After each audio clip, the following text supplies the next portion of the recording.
Hai, Assalamualaikum warahmatullahi wabarakatuh. Today, I want to present about the crop disease management AGR514. Okay, the topic that I choose for crop disease management, I choose the crop of oil palm plantation management. Before we start, let me introduce myself first. My name is Muhammad Firdaus bin Shafi from AT220-2A, epjj student 2021. I want to share my experience as a field supervisor at Felda Chinilima for almost 4 years. So before we start, let's jump into the agenda. Okay, let's see the agenda. Okay, first I want to explain about the introduction and effect on oil palm tree. Actually, the effect on oil palm tree, I make it different slides. So I will explain to you after this. And second is about the symptoms. And the third, sign of pathogen. And the last, prevention and control method. Let's jump into the introduction first. Okay, introduction. I would like to explain on mature stage oil palm plantation for this video. Okay, the oil palm plantation disease that I chose was Ganoderma boninus. But Ganoderma boninus is actually fungal pathogenic, causes both basal stem rot, or we call BSR, and upper stem rot, USR. It actually can cause direct loss of the stand, reducing the production yield, and most young palm infected, it will die within 1 or 2 years. So, it is very dangerous if Ganoderma infected to young palms. Next, I would like to explain about the symptoms. Like I mentioned before, I want to explain the symptoms on the mature oil palm tree. First, multiple unopened sepal leaf and a generally pale leaf canopy. Okay, after the symptoms that I explained, I will share some picture on how the symptoms work on the oil palm or happen on the oil palm. Second, affected oil palms may die. The necrosis beginning with the oldest fronds and extending to younger regions of the crown. Third, normally oil palm tree will die within 6 to 12 months after appearance of unexpanded spear leaf. Next, mature oil palm tree. The earliest external symptoms of basal stem rot of oil palms occur in the foliage, generally after at least half of the cross-sectional area of the stem base has been destroyed. After that, it will produce a dry rotting of internal tissues at the stem base or root ball. Root ball infected may fracture and the palm will collapse. So if we can see, it is very serious problem to the oil palm plantation because it will lead to the collapse of oil palm tree. Next, palms may take on a pale appearance with retarded growth and spear leaf remaining unopened. Next, infection produces a dry rotting of internal tissues at the stem base and root ball. The stem and root ball may fracture and the palm will collapse. Like I mentioned before, if the stem and root ball fracture, it will make the palm tree collapse. Uninfected tissue outside the leading edge of the lesion area are frequently yellow, pigmented, due to a host-resistant response to infection. Okay, let's jump into the picture that I want to explain. Okay, number one, as we can see, the fronts the front and spear is not open, it is closed. So this is the early stage of ganoderma attack. And the second, it is uh, very clear, as we can see the picture number 2, the ganoderma already at the basal stem root of the oil pump. And the third picture is the internal of stem oil pump. If we cut it into pieces, so you can imagine it is very dangerous. The stem open and it will become black. Next, I would like to explain about what is effect on the plant. Here is some effect on plant based on the real situation of oil palm plantation. First, reduce the size of fruit. So if we know Gardonema will make the potential yield become less and reduce the size of fruit. When reduce the size of fruit, our metric ton and our target of the fresh bunch of oil palm will reduce. And the second, abnormal color of leaf. Like I said before, the leaf color will turn yellow and lack of photosynthesis occur. And the third, abnormal forms of leaf. And the fourth, fungal growth on the surface of roots. As we can see before the picture of number 2, it is same, like I said, fungal growth on the surface of roots. And the fifth, roots soft root of contact. And the last, stems would grow on lesions. Okay, next I would like to explain about the signs of pathogen. Ganoderma species are important wood-decaying fungi occurring throughout the world.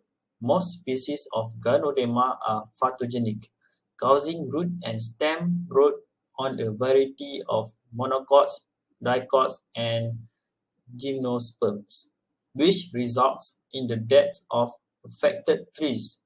Some species are saprophytic and cause white rot on wood. Next, the fungus colonize the cortex, endodermis, pericle, xylem, phloem, and pits of the palm. In older roots, the fungus may be observed as a whitish skin-like layer on the inner surface of the exodermis. It is cortical tissue, become brown, and ultimately disintegrates, whilst the still appears black. Like I mentioned before, as we can see the picture on 3, the condition of oil palm tree become black right here in the center of stem. Okay, next, as root tissue will be infected before foliar or stem lesion symptoms are observed, they are often found completely dead and colonized by many saprophytic microorganisms. And the last, only after the disease has been long established will basidiomata of Ganoderma appear at the stem base or originate from infected roots. I would like to share about the position of internal stem of oil palm. As we can see, epidermis at the outer layer of the stem, flower at the center, and also the xylem and the cortex. Okay, cortex is if we can see, the fungus colonize the cortex, endodermis, radicle, xylem, phloem, and the pits of the palm. So it will slowly affected the inner part of stem. So it is very dangerous to the oil palm tree. Next, I would like to explain about the prevention and control method. So I choose the prevention first. It is soil mounding. Mounding with earth around the stem base has previously been attempted, not only to provide additional support, but also to stimulate root production.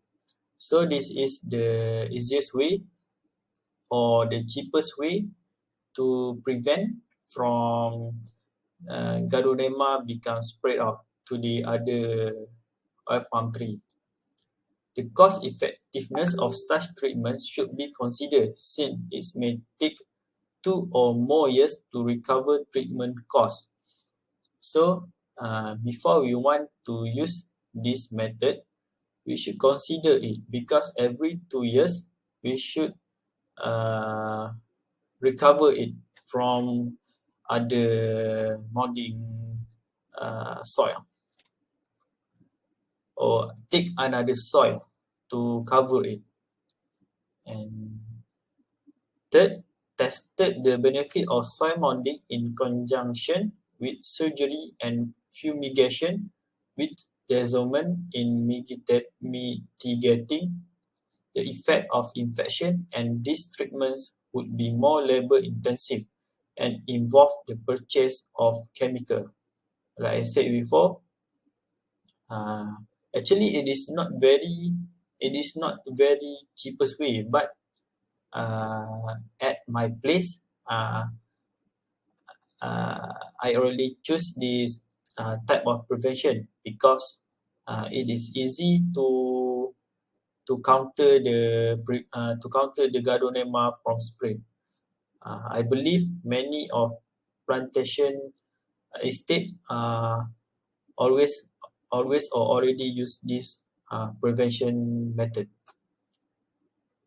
Next, soil mounding with fumigating will prolong the productivity of palms and primarily through the physical benefits of preventing the weakened bones from being toppled by wind.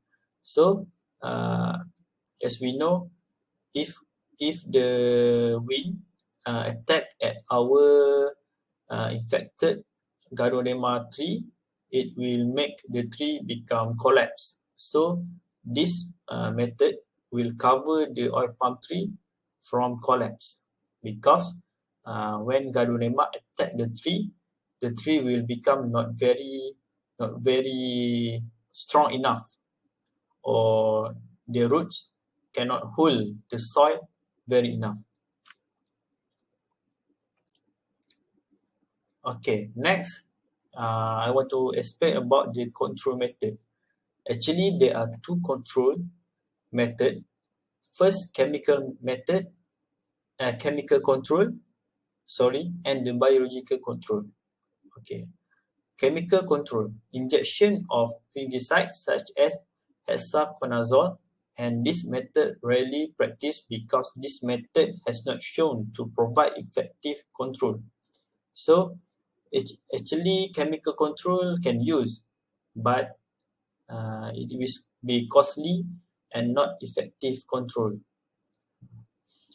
And we go to the biological control. Several promising antagonists, many species of Trichoderma, Aspergillus, and Penicillium has been reported as antagonistic to Gardnerella boninense. So we can get this species to reduce the Gardnerella boninense from spread. Next, Trichoderma species grew on dry oil palm meal effluent into planting hole as a prophylactic measure. And the last, some endophytic microorganism such as Serratia species, Bucholderia species, Pseudomonas species, Bacillus species, and Fusarium species have been found to induce systemic resistance in plants and shown biological traits like antibiotic activity and lysis. So I want to claim here this biological control, not 100% to avoid the Ganoderma boninus. It is actually to reduce or to control the Ganoderma boninus from spread out to the other tree. So it is not, we cannot trust 100%. It is actually the control, biological control. Biological control is actually, I think, it is the cheapest way to control the spread of Ganoderma boninus. So that's all from me. Thank you for having a good time with me. So I end this presentation with Assalamualaikum warahmatullahi wabarakatuh. Thanks.